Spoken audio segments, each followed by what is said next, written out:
እናትና አባቴ በህይወት ካላችሁ ገና ህፃን ለምን ገባ? በአፈሳ ነው እኮ ነው የገባው። በአፈሳ ታክመ ተዳላ ገረሽ። በወያኔ ዘመን አማራ ወደ ወልቃይት እንዲገባ አይፈቀድለትም ነበር። አሁን ግን እንደፈለገ ነው ሲሉ የኢፌዴሪ ጠቅላይ ሚኒስትር ዶክተር አብይ አህመድ ተናገሩ። በአማራ ክልል ህይወታቸውን ላጡ ኦርቶዶክሳውያን የጅቡቲና የሶማሌ ሀገራት መንግስታት የሀዘን መግለጫ ወጡ። ወደ እምነቱ መጣ እምነትን ማርከስ ምን አመጣው? ይህ እኮ ደደብነት ነው። ይህ እኮ ትንሽነት ነው። ይህ እኮ ርካሽነት ነው። ይህ እኮ አለማወቅ ነው፣ መሀይምነት ነው። መሐመድ ማጅድ እየተሳቀቀን ነው። እንግዲህ ምን እናድርግ? ወደ አንቺ ስንደውል የሚመጣውን ነገር እየፈራን ይቅር ስንል እኛ ካልተናገር ማን ይናገር ስላልሽ እኔ በእውነት በስጋት ውስጥ ሆኜ ነው ሚስጥር ወደ አንቺ የሚደውል። እሱ የሚፈልጉት እኮ ይሄን ነው። በነገር ላይ በቃ የሆነን ሰው መቀጣጫ አድርገው ሌላው ሰው ዝም እንዲል ነው የሚፈልጉት እና የሚፈልጉትን መስጠት ደግሞ አንደኛ ልክም አይደለም፣ ሁለተኛ አበቄለሽ ነኝ። ይሄ በጉዳይ ምን ላይ ደረሰ እያላችሁ በውስጥ ኢንቦክስ ለምታረጉልኝ በፍልሰታ አባታችን ሆይ የሚለውን ጸሎት እስከ መጨረሻው እንዳትጸልዩ።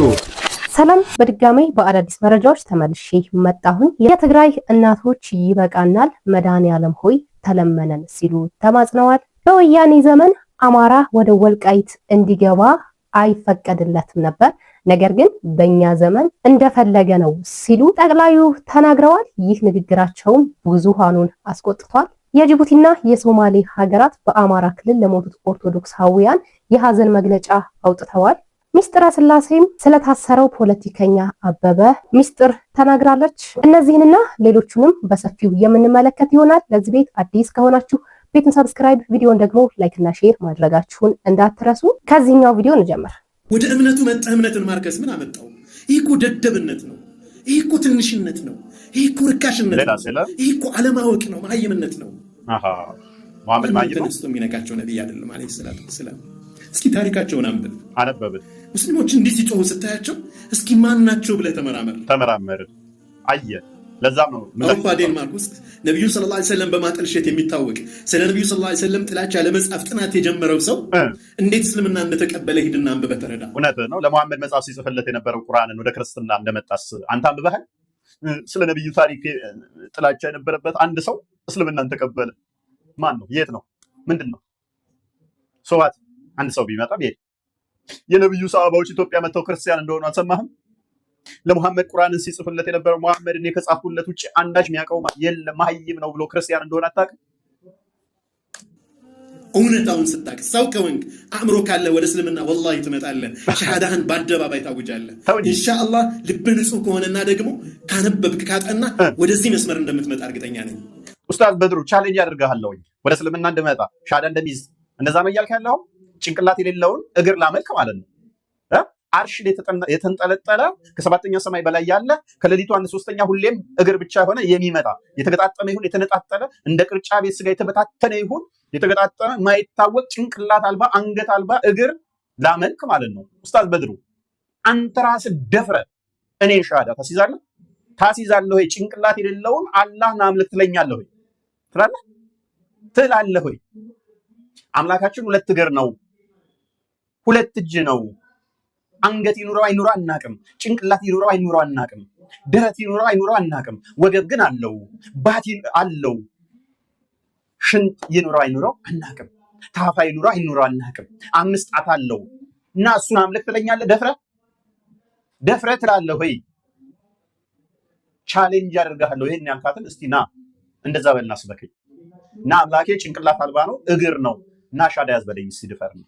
ኡስታዝ በድሩ ሁሴን ቻሌንጅ አደርጋለሁ። ሰው ፊት እና አምላኬ እንዲህ ነው በልና አስበከኝ። ይሄ ለሰው ማትናገሩት ደብቃችሁ ያዛችሁት ጣዖትን እዛው መስጊድ ስበኩ። በደንፉ እየወጣችሁ እንዲህ በተናገራችሁ ቁጥር እውነተኛ አስተምሮታችሁን እንገልበዋለን ማለት ነው። ጨለምተኝነቱን አጥፋ፣ ጥላቻህን አውጣ፣ ልቦናህን ንጹህ አድርገው። ያኔ እውነትን ትረዳለህ። የምን ጥላቻ የምታወራው? ቁርአንን አላነበብክም እንዴ? ሱራ 5:51 ላይ ሱራ 3:28 ላይ ከአይሁድና ከክርስቲያኖች ጋር ጓደኛ ረዳት እንዳትያዙ የሚለው ካንተ ቁርአን ነው፣ የኔ አይደለም እኮ። ሳይ ሙስሊም 1:67 ሱራ 3:28 ተፍሲር ኢብን ከሲር ቁጥር ከበለጧችሁ ብቻ በውሸት በጥርሳችሁ ሳቁላቸው፣ በልባችሁ እርገሟቸው፣ ጥላቸው የሚለው እኮ ያንተ ቁርአን ነው፣ የኔ አይደለም ወንድም። ኡስታዝ በድሩ ሁሴን ምንድነው እሱ እያልከኝ ያለው? ምንድነው እያልከን ያለው? ቁርአንህን አንብበህ ታውቃለህ ወይ? ቁርአንህን አንብበህ ታውቃለህ ወይ? ለአላህ ብለህ ጥላ ለአላህ ብለህ ውደድ የሚል አስተምሮ እንዳለህ አታውቅም እንዴ? ለአላህ መጥራት ሱራ 8:60 ጀምሮ 9:60 ጀምሮ ለአላህ ጠላት የሆኑትን ፈረስ የጦር መሳሪያ የምትወጉባቸውን አዘጋጁላቸው የሚል አስተምሮት ውስጥ እንዳለህ ረሳኸው እንዴ? ገና ለወደፊቱ ለምታቋቸው ለማታቋቸው ለምታሸብሩበት መሳሪያ አዘጋጁላቸው የሚል አስተምሮት ውስጥ እኮ ነው ያለው። አስጠነቅቃለሁ ግን አልፈራህማ። እመክርሃለሁ ግን ምክርን አልቀበልማ። እኒህን ታላቅ ነብይ አትንካ። ትልቅ አይደለም። ምላስህን ቆጥብ። ወላሂ እንዲህ ብለህ ከምትናገር ዱዳ ሆነህ ብትፈጠር በተሻለ። አላህም እንዲሳደብ ነበረ። በቀራ ቁጥር 18 ላይ ዲዳ ደንቆሮ እያለ ይሳደብ ነበረ። እንዳላህ አትሁን። ይህንን ንግግርህን ከምንሰማ ጆሮአችን ምነው ዱዳ በሆን። አሁንም መሆን ይቻላል። ምነው ጆሮአችን በደነቆረ። አሁንም ትችላለህ። ምነው መስማት በተሳነን ያንተን ስድብ ከምንሰማ። አለመስማት ግን አትችልም። አለመስማት አትችልም። ምክንያቱም ነብይን ትከተላለህ። ሱና ሱራ 9:60 ጀምሮ ነብይ 61 ላይ ጆሮ ተብሎ ተጠርቷል። ለምን? ወሬ ሰሚ ስለሆነ ይሰማና መገለጥ መጣልኝ ብሎ ይናገራል። ዱዳ በሆን ጆሮአችን ባልሰማ አትችልም። እንደ ነብይ ለመሆን የግዴታ ክርስቲያኖችና አይሁዶች ምን አሉ ብለህ ከዛ መገለጥ ብለህ እንደ ነብይ ትከተለናለህ። ኦ ማይ ጋድ! እንደው ይህንን ሰው ባይነካኩት እኮ ይሻላል። የምር እንደው ዝም ብለው ቢቀመጡ ይሻላል የእውነት። ወይ ደግሞ እንደው ትምህርት ነው ብለው የሚያስቡት ነገር ቢያስተምሩ ይሻላል እንጂ ይሄንን ሰው መንካት ማለት ሌላ ማናውቀው ያልተገለጠን ነገር እንድናውቅ እነሱም እንዲያውቁ እያደረጋቸው ነው። የፈሩት ይሄንን አይደል? ስለገለጠው አይደለ ችግር የመጣው። ስለዚህ ሲነካኩት ደግሞ የበለጠ እያባሱት ነው የሚሄዱት። ስለዚህ እኔ በበኩሌ ነው ባትነካኩት፣ ወይ ደግሞ ያነበበውን ነገር ይሄ እሱ ያነበበው እንደዚህ ነው ብላችሁ ወይ ብታብራሩ ቤታር ብዬ ነው የማስበው እንጂ ትምህርትን በትምህርት መጣል አይሻልም? ምክንያቱም ስትናገሩ የባሰ ነገር እያመጣችሁ ነው። እሱም ጊዜ አንድ ነገር ሲናገሩት የሚመልሰው እዛው ነው አይደል? ገለጥ ነው የሚያደርገው። ስለዚህ ከዚህ የበለጠ ጉድ እንዳይሰማ ባታደርጉ። አሁን ከዚህ በፊት እንደዚህ አይነት መጥፎ ነገሮችን ተናግሯል ብላችሁ የመጣችሁት እና ከዚህ የበለጠ ደግሞ በእናንተ ጦስ ወይም ስንናገራለን ባላችሁበት መንገድ የባሰ ያልተሰማ ነገር ደግሞ እያመጣችሁ ነው። እሺ እንቀጥል። እባካችሁ ሙስሊሞች፣ መልእክቴ ለሙስሊሞች ነው። የእኛ ደካማነት እኛ መበታተን እንዲህ እንድንናቅ አደረገን። ነቢዩ ሰለላሁ ዐለይሂ ወሰለምን የሚያዋርድ ሰው ካያችሁ ያዋረድነው እኛ ነን። እናንተ አይደላችሁ የሚያዋርዳችሁ፣ አይሻ ነች ያዋረደችው። ከሚስቶቹ ሳይገናኝ ብቻውን ወሲብ ያደርጋል። ልብሱ ላይ ስፐርሙን ይረጫል። ራሱን ሊያጠፋ ተራራ ላይ ይወጣል። የወንድ ልጅ ብልት ይስማል። ወንድ አፉን ከቶ ምራቅ ይግታል። ከመቃብር አውጥቶ ሬሳ ላይ ምራቁን ይጨምራል ያለችው አይሻ ነች። እሱን እኛ ነበብን። ይሄ ደግሞ ውርደት የሚያስብል ከሆነ እኛ ሳንሆን የምንጠየቀው የሙሐመድ ሚስትና ሰሃባዎቹና አቡ ሁረይራ ቂጡን የሚጠርግበት ድንጋይ የሚያቀብሉት ውሃ ዘን እየተከተል ነው ድንጋይ አንጡሪ ብሎ ቂጡን በድንጋይ ነው የሚፈትገው ያሉት። ካካ ሲል ሙሐመድ ጣራ ላይ ወተን ካካ የሚልበትን ቂጡን እናያለን ያሉት እና አቡ ሁረይራ ሰሃቦቹ ናቸው ያዋረዱት፣ እኛ አይደለም። ሌሊት ተነስቶ መቃብር ላይ ይሄዳል። ሌሊት ተነስቶ አጋንንት ጋበዙኝ ብሎ በየገደል ውስጥ ይሄዳል። እኛ አይደለንም ያልነው ሰሃቦች ናቸው። ምን ሆን እኛ አንድ ብንሆን፣ እኛ አባት ቢኖረን፣ እኛ ሰብሳቢ ቢኖረን እንዲህ አንሆንም ነበር። አባት ያጣችሁት ለምንድን ነው? እሱ ምክንያቱም ሱረቱ አሕዛብ 6 እና 5 ላይ አባትነትን ስለከለከለ ነው ሙሐመድ። ሱረቱ አሕዛብ 40ኛው ላይ ሙሐመድ ለማንም የወንድ ልጅ አባት አይደለሁም ያለው ለምንድን ነው? ሱራ 37ኛው ላይ የዘይድን ሚስት ከነጠቀ በኋላ የገዛ የማደጎ ልጁን ሚስቱን ነጥቆ ካገባ በኋላ ሙሐመድ የማንም አባት አይደለሁም ማለት። ስለዚህ አባት አጣን እያልክ አታልቅስ። አባትነትን በይፋ የከለከለው ነብይ ምክንያቱም ለዝሙቱ ጥማት ሲል ነው። እኛስ አባት አለን፣ እርሱም የሰማዩ አባታችን እግዚአብሔር ነው። እናንተ የአባታችሁ የእግዚአብሔር ልጆች ነን ተብለን ተመሰከረለን። ዘዳግም ምዕራፍ 14 ቁጥር 1 ላይ፣ ዘዳግም ምዕራፍ 32 ላይ፣ ትንቢተ ኢሳይያስ ምዕራፍ 63 ቁጥር 16 ላይ፣ ዮሐንስ ወንጌል ምዕራፍ 1 ቁጥር 11 እስከ 13፣ ሮሜ ምዕራፍ 8 ከቁጥር 15 እስከ 17 እኛስ አባት ብለን የምንጠራበት አባት ስላለን ህይወትን ስለሰጠን ልጁ መጥቶ ስላዳነን እኛ ደስተኞች ነን። ስለዚህ አትነፋረቅ። አባት ካጣ ና አባት አለን እኛ። አላህ ማንም አባት የለም አይደለም ስላለ እኛ ምን አገባን? እኛ አባት አለን። አባታችን አምላካችን ነው። አላህ ግን ሚስት ሳይኖረው አባት መሆን ስለማይችል ነው ሱራ 6:101 ላይ ሚስት ሳይኖረኝ እንዴት ልጅ ይኖረኛል ስላለ። ደግሞም ያጋንንቶችን ምስክር ሰምታችሁ ሱራ 72:3 ላይ አላህ ልጅና ሚስት የለውም ስላሏችሁ ያጋንንትን ስም ትምህርት ይዛችሁ ኦኬ አባት ሙስሊሞች የላቸውም የሚለውን ከአጋንንት የተቀበላችሁት ነው። አይመለከተንም፣ አያገባንም አባት ስላጣችሁ። እኛ ክርስቶስ በስጋ መጥቶ ያጋንንትን አስተምሮ አፍርሶ አባት ብለን የምንጮህበትን ጸጋ ሰጥቶናል። እባካችሁ ወደ መንገዳችን እንመለስ። አላህ ሱብሓነሁ ወተዓላ በተለያየ ጎሳ፣ በተለያየ ቋንቋ፣ በተለያየ አመለካከት ላይ አድርጎ ፈጥሮናል። እስልምናችን ላኢላሃ ኢለላህ ግን አንድ ያደርገናል። ነቢዩ ሰለላሁ ዐለይሂ ወሰለም ይሰበስቡናል። ማንም ሙስሊም በተለያየ ቴዎሎጂካል ጉዳዮች ላይ የተለያየ ሀሳብ ሊኖረው ይችል ይሆናል። በነቢዩ ሰለላሁ ዐለይሂ ወሰለም ላይ ግን አንድም አይነት ልዩነት የለንም። አንደኛው ሙስሊም ጋር ለምሳሌ አባሾቹና ዋብዮቹ በጣም ሰፊ ልዩነት አላቸው። በመሐመድ አንድ ስለሆኑ ግን አንድ ነን፣ ችግር የለውም። አምላካችሁ መሐመድ ነው የምንላችሁ ለዚህ ነው። ጭንቅላት የሌለው እግር ታመልካላችሁ ዋብዮቹ። አባሾቹ ደግሞ ከአርሽ በላይ የሆነ እጅ እግር ያለው ብለው አያመልኩም። በአምላክ ላይ ተለያይተ መሐመድ በሚል ስም ስለተገናኘ ብቻ አንድ ነን። ይሄ ያለፈበት ስታይል። እንደው ትምህርትን በትምህርት መመለስ አይቻልም? ይሄ ሰው እንደዚህ ብሎ ተጽፏል ብሎ ያመጣውን ነገር በዛ ወይ መመለስ አትችሉ? ሳትሰድቡ፣ ሳታስፈራሩ፣ ሳትራገሙ ለምን እሱን ወይ አትመርጡትም? ለምን ሰላማዊ መንገዱን አልመረጣችሁትም? አረ እንደዚህ አይደለም ያልከው ከዚህ አንጻር ትላላችሁ፣ እንደዚህ ትክክል አይደለም። ግን እሱ የተጻፉትን ሲያመጣ እናንተ ደግሞ የተጻፈው እኮ እንደዚህ ነው ወይ የተጻፈ ሌላ ነገር ካላመጣችሁ እንደዚህ ነው የሚለው እኮ ለምን እንደዛ አታደርጉ? ሌላኛው ደግሞ እዚህ ኮሜንት ላይ እየመጣችሁ የምትራገሙ አላችሁ። ታው ጥሩ አይደለም። ከቻላችሁ በኮሜንትም የምታውቁትን ነገር ጻፉ። ምክንያቱም ከመጠያየቅ እውቀት ስለሚገኝና ትክክለኛ ነው አይ እሱ የሚለው ውሸት ነው ከዚህ ይህ አለ ብላችሁ መስበክ ትችላላችሁ። እናንተ በነገራችን ላይ ማስተማር ትችላላችሁ። እናንተ ከመራገም እናንተናም ዛሬም ወደፊትም የምላችሁ ነገር ቢኖረኝ ኑ በብርሃኑ ተመላለሱ። እየተሳቀቀን ነው እንግዲህ ምን እናድርግ? ወደ አንቺ ስንደውል የሚመጣውን ነገር እየፈራን ይቅር ስንል እኛ ካልተናገር ማን ይናገር ስላልሽ እንደው ያው እድሉን አመቻቸው እንጂ እኔ በእውነት በስጋት ውስጥ ሆኜ ነው ሚስጥር ወደ አንቺ የደወልኩት። ያው አይ ይገባኛል ከምን አንጻር እንደሆነ፣ ግን ቅድም እንዳልኩ ነው እኛ ማንናገር ከሆነ ደግሞ ይህንን ማንም ሊናገር አይችልም እና ቀዳሚ ኃላፊነት አለብንም።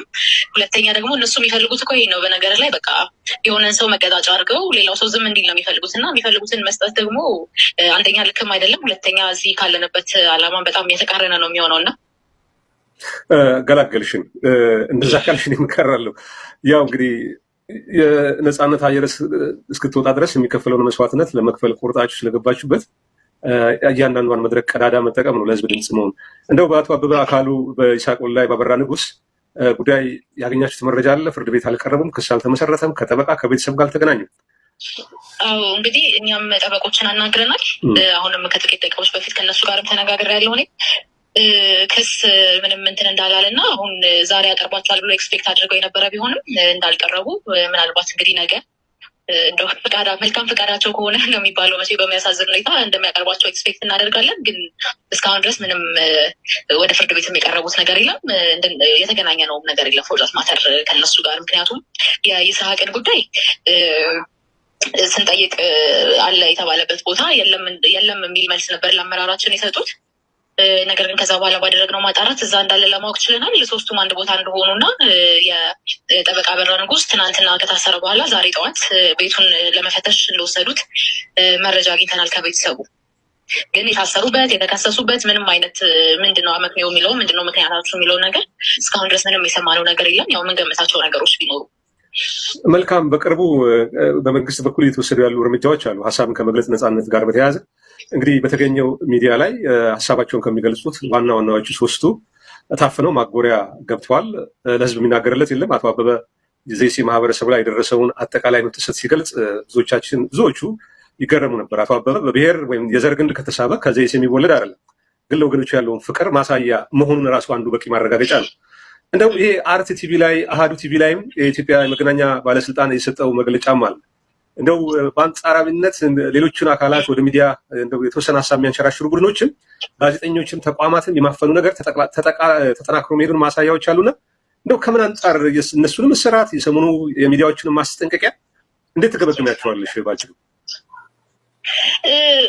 እንደምታውቁ ከዚህ በፊት ይሄንን ጉዳይ ከእናንተ ጋር ማውርተንበታል። እኔ ጋዜጠኛ ስለሆንኩ በጣም ኮንሰርን የሚያደርገኝም ጉዳይ ነው። በተለይ የሀሳብ ነጻነት፣ የሚዲያዎች አፈና ምናምን ጉዳይ ማለት ነው። እኛም ከጋዜጠኝነት የወጣንበት ምክንያት የሚዲያ ተቋማችን የተዘጋበት ምክንያት የሚታወቅ ነው እና አሁን ደግሞ ሄዶ እንደ ባላንሱን ጠብቀው እንደው በጣም ኤክስትሪም ፕሮፌሽናሊዝምን ባይሆን ግን ባላንሱን ጠብቀው ደግሞ የሚሰሩ ሚዲያዎችንም ወደ ማፈን ነው ሄደው። ምክንያቱም እነዛኞቹን ጨረሰ፣ አሁን ደግሞ ወደ እነዚህ ነው የመጣው እና ምናልባት ከጥቂት ጊዜ በኋላ ብቸኛ ሚዲያዎች የሚኖሩት መንግስት የፈቀደላቸው እና ማለትም የራሱን ፕሮፓጋንዳ ብቻ የሚያስተጋቡት ሚዲያዎች ነው የሚሆኑት እና የሀሳብ ነጻነት እኔ በቃ ሞቶ አሁን እየተቀበረ ነው፣ ኦልሞስት ተቀብሯል ማለት የምንችልበት ደረጃ ላይ ነው የምንኖር ይገባኛል። አሁን ደግሞ ከፍ ብሎ ደግሞ ከዛ ጥያቄያችን ያሉና አደጋ ላይ ነን የምንልበት ሰዓት ላይ ነው ያለ ነው እና ያን ሁሉ ግን ማስቀረት የሚቻለው በቃ ተባብሮ መታገል ሲቻል እንደሆነ አምናለሁ። ምክንያቱም ዛሬ ስለ ሀሳብ ነጻነት ልንታገል እንችላለን፣ ነገ ስለመኖራችን ልንታገል እንችላለን፣ ከነገ ወዲያ ስለመብላት መጠጣታችን። ግን ያ ሁሉ መቅረት የሚቻለው የችግሩን ስር መንቀል ሲቻል ነው፣ የችግሩን ስር ማጥፋት ሲቻል ነው ብዬ አምናለሁ እና ያንን ባለማድረጋችን ይመስለኛል ዛሬ ስለአንዱ ነገ ስለአንዱ የሆነው ጩኸታችን አንድ ላይ አድርገን እንደ ሰው ቆመን ብንታገል ነገሮችን እንደው በአንድ ሌሊት በአንድ ጀንበር ባይሆንም ግን በጣም ያቀለዋል፣ የመከራ ጊዜያችንን ወደ ማብቃቱ ያደርሰዋል ብዬ አስባለሁ። በጣም አመሰግናለሁ። እንዳልከው ነው በቃ አሁን ሞቶ አፈር እያለበስ ነው ያለ ነው። እንደው ጥቂት ጭላንጭል ነበር፣ እሱም የሚያስከፍለውን ዋጋ እያየን ያለ ነው። በቃ ምናልባት ፋውንዴሽን ስለሌለው በትክክል የቆመበት መሰረት ስለሌለ ያስደነብረው ይመስለኛል ስርዓቱን። በቃ ትንሽ ነገር ሲባል ትንሽ ከሱ የተቃወመ ሀሳብ ሲነሳ ዙፋን ይነጥቁኛል አይነት ጨዋታ ይመስለኛል የያዘው እና ያ ራሳቸው ላይ መመስከር ነው ብዬ አስባለሁ። ወንድም አገኝ እኛ ከማሰር ከማፈናቀል ከማሰደድ ውጭ ሌላ አቅም የለንም እና በቃ ይሄን ነው ማድረግ የምንችለው ብለው ራሳቸው ላይ ጭምር እየመሰከሩ ነው ያሉት እንጂ በዚህ ሂደት ዝም የሚያስብሉት ትግልም የለም። ምክንያቱም በጣም ኦፕሬስ እየተደረገ በሄድክ ቁጥር በጣም ነፃ የመውጣት ፍላጎት እየጨመረ ነው ሄደው እና ያንን መረዳት እንዴት እንዳቃታቸው አላውቅም። ምናልባት ተረድተውት ከሆነም ግን እንዳልኩት ከዚህ የተሻለ ነገር ማድረግ አንችልም። በቃ እኛ የምናውቀው ማሰር፣ መግደል፣ ማፈናቀል፣ ንጹሐንን ኢላማ ማድረግ ነው ብለው ራሳቸው ላይ እየመሰከሩ እንደሆነ ነው አንደርስታንድ የማደርገው። በጣም አመሰግናለሁ። እንደሰማችሁት ነው። ፖለቲከኛ አበበ የህዝብን ድምፅ በመናገር የሚታወቅ ነው። ብዙሃኑም እንደውም እናመሰግንሃለን አፋችን ነህ ይሉታል። እናም በትናንትናው ዕለት እንደታሰረ ሰምተናል። ከዛ በኋላ ያለው ነገር ምን ይመስላል የሚለው ሚስጥር ላይ እንደሰማነው ነው። መቼም ሁላችሁ ሚስጥረ ስላሴን ታውቋታላችሁና እግዚአብሔር ቻሩን ጊዜ ያምጣ፣ እግዚአብሔር ደጉን ጊዜ ያምጣ። በእርግጥ በዚህ ጉዳይ ነው እየታሰሩት በዚህ ምክንያት ነው ብሎ የሚል ምንም አይነት መግለጫ የለም። እንደተባለውም ክስም አልተመሰረተባቸውም አሁንም ድረስ ማለት ነው። ዝም ብለው ነው የተያዙት። ምን አዲስ ነገር ይኖራል፣ በምን ምክንያት ነው ያሰርናቸው ይሉናንስ የሚለውን ደግሞ አብረን የምንመለከት ይሆናል። ሁላችሁም ይህ ቪዲዮ አቅም እንዲኖረው ኮፒ ሊንክ አድርጉት። የትግራይ እናቶች በአሁኑ ሰዓት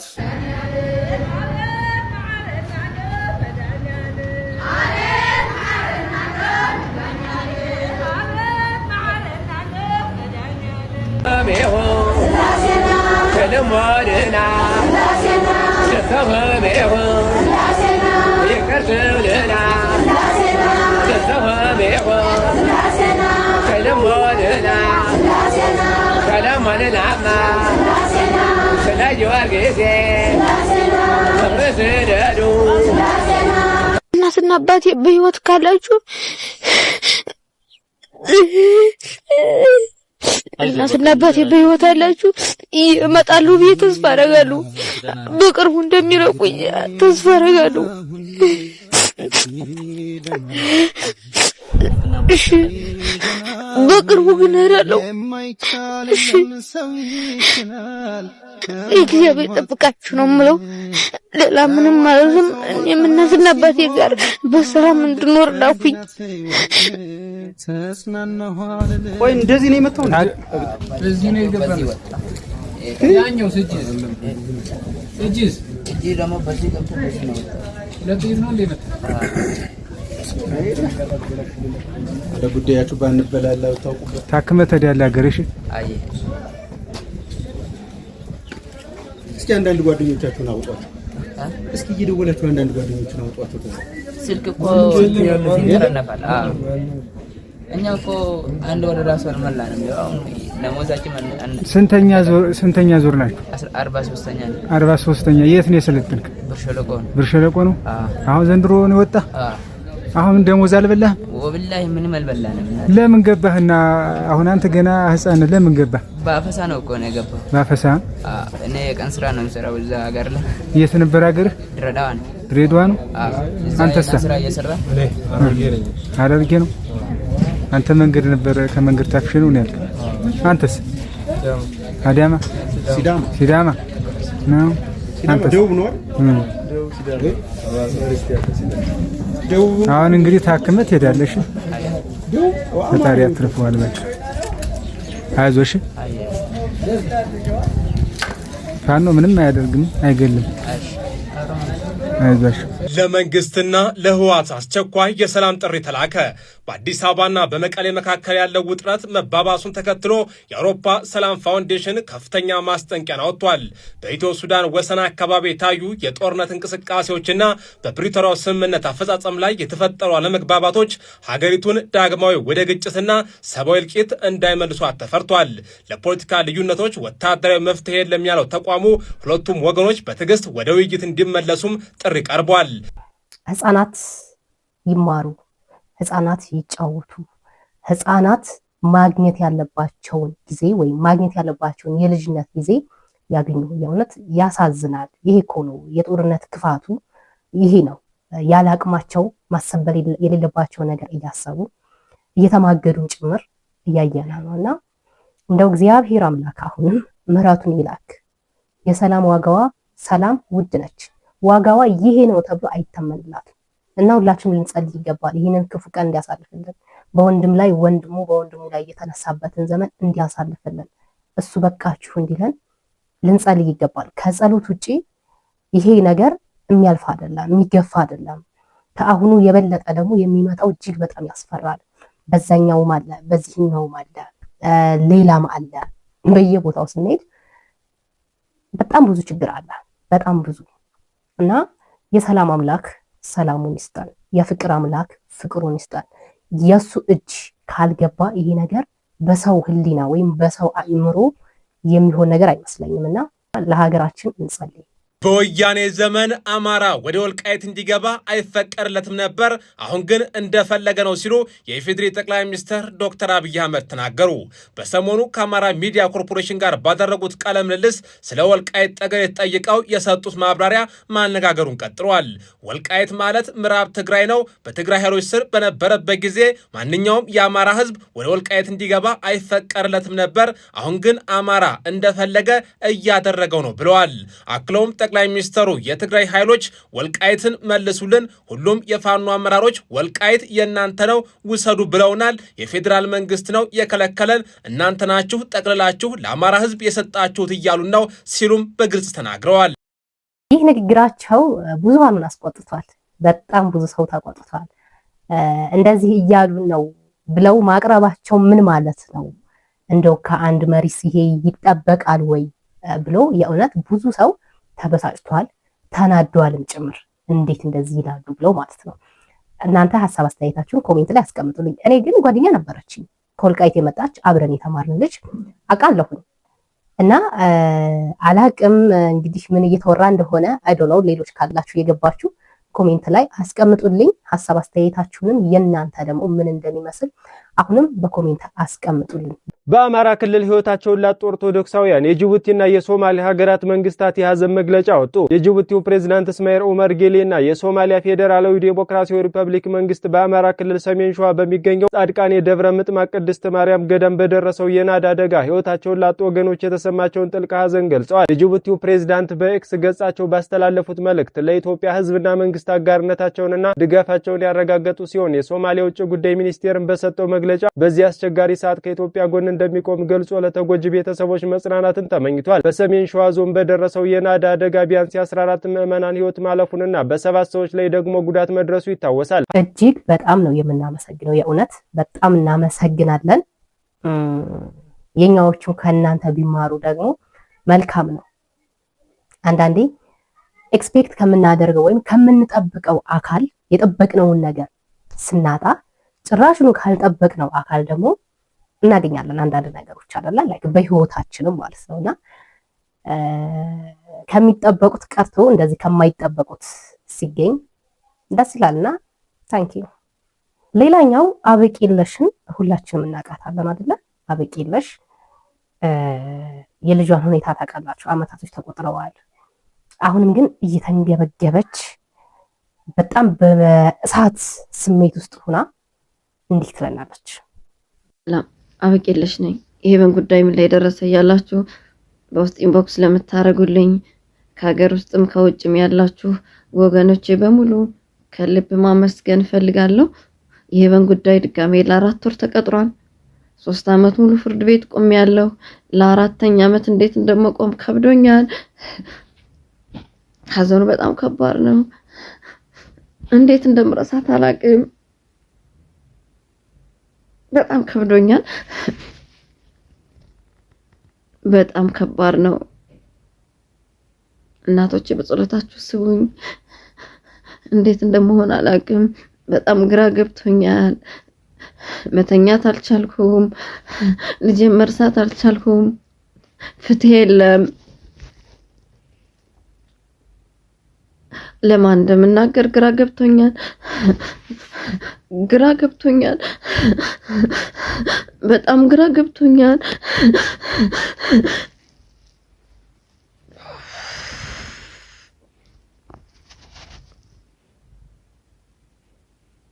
ወቅቱ ህፃናት ብዙ ጊዜ ቤት የሚያሳልፉበት ወቅት ነው። በዚህ አጋጣሚ ወላጆች እኔ ላይ የደረሰ ማንም ላይ እንዳይደርስ ልጆቻችሁን ጠብቁ ለማለት ፈልጋለሁ። እግዚአብሔር ይሁንሽ፣ እግዚአብሔር ያጽናሽ። በጣም ያማል፣ ያሳዝናልም ጭምር ልብ ይሰብራል። ከመሞቷ በላይ አሟሟቷ አይደለም አንቺን ብዙዎች ሁላችንም ልብ ሰብሯል። ያ ከዛም በላይ ደግሞ የልጅሽን ፍትህ አለማግኘት ህመሙን እንዲብስ ያደርገዋል። እግዚአብሔር አምላክ የራሄልን እንባ የሰማ እግዚአብሔር እንባሽን ይስማ፣ እንባሽን ይቀበልሽ። ከዚህ በኋላ ፍትህ ወይም ለእነንትና እያልን ድምፅ እናሰማ እያልን አንዳንድ ነገሮችን መናገር ይደክማል።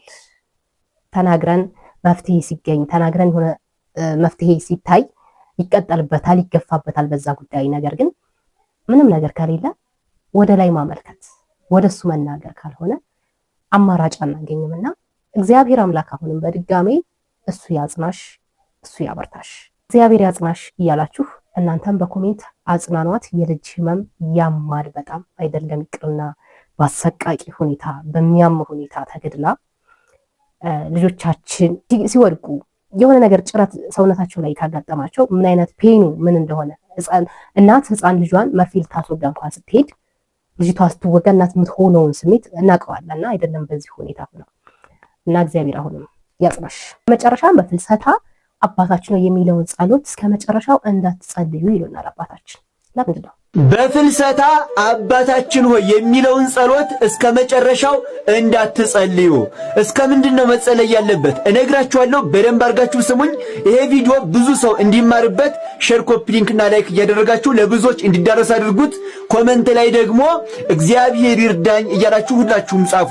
እና ደግሞ በፍልሰታ ልናደርጋቸው የሚገቡ 10 ወሳኝ ነገሮችን ድርግም ዩቲዩብ ላይ ሰርችላችኋለሁ። እየገባችሁ ተመልከቱ።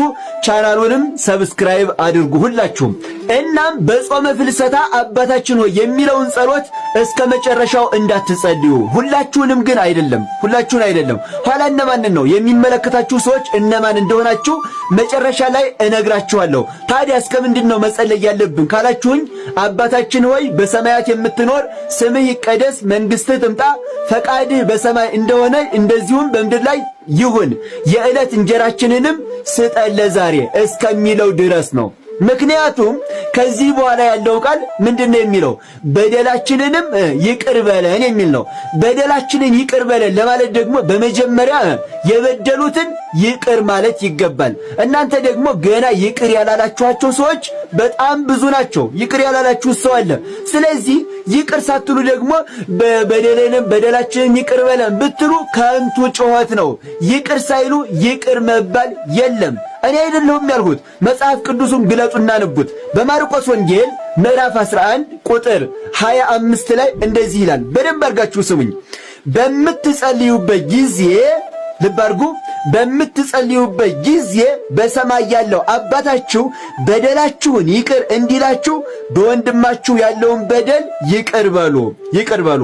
እናንተ ግን በደንብ ስሙ፣ እናንተ ግን ይቅር ባትሉ በሰማያት ያለው አባታችሁም በደላችሁን ይቅር አይላችሁም። በደላችሁን ይቅር አይላችሁም፣ ይቅር ካላላችሁ ማለት ነው።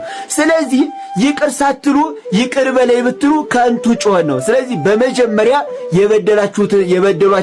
የበደላችሁትንም ሰው ይቅር ብላችሁ ነው ይቅር በል ማለት የሚገባው ማለት ነው። በዋናነት እኔ አባታችን ሆይን እስከ ወገቡ ጸልዩ ልላችሁ ሳይሆን የፈለኩት በመጀመሪያ ከመጸለያችሁ በፊት ይቅር ያላላችሁትን ሰው ይቅር ብላችሁ ጸልዩ። በመጀመሪያ ይቅርታ ከኛ ይጠበቃል፣ ይቅር ለመባል ማለት ነው። እግዚአብሔር ሁላችንን የሚርዳን። ሁላችሁም ኮመንት ላይ አምላኬ ሆይ አንተ እርዳኝ እያላችሁ ጻፉ። ቪዲዮ ብዙዎች እንዲማሩበት ሼር እያደረጋችሁ ለብዙዎች አዳርሱት። ቤቱ ይጠቅማችኋል። ፎሎ አድርጉ። እወዳችኋለሁ። ክብር በሉልኝ። ይቅርታ መጠየቅም ሆነ ይቅርታ ማድረግ ትልቅነት ነው፣ ንጹህ ልብንም ይጠይቃል እና ይችን ጾም ደግሞ የበደልነውን ይቅርታ ጠይቀን ይቅርታ የሚጠይቁንን ደግሞ ይቅርታ አድርገንላቸው መልካምና እግዚአብሔር የሚወደውን ሱባኤ እንድናደርግ እሱ ይፈቀድልን። ፕሮግራማችን ይህንን ይመስል ነበረ። በቆይታችን እንዳተረፋችሁ አልጠራጠርም። በሌላ በአዲስ ቪዲዮ ተመልሼ እስከመመጣ ድረስ ለዚህ ቤት አዲስ ከሆናችሁ ቤቱን ሰብስክራይብ፣ ቪዲዮን ደግሞ ላይክና ሼር ማድረጋችሁን እንዳትረሱ። እግዚአብሔር አምላክ ኢትዮጵያ ሀገራችንና ኦርቶዶክስ ሃይማኖታችን ይጠብቅልን። ቸር ቆዩ።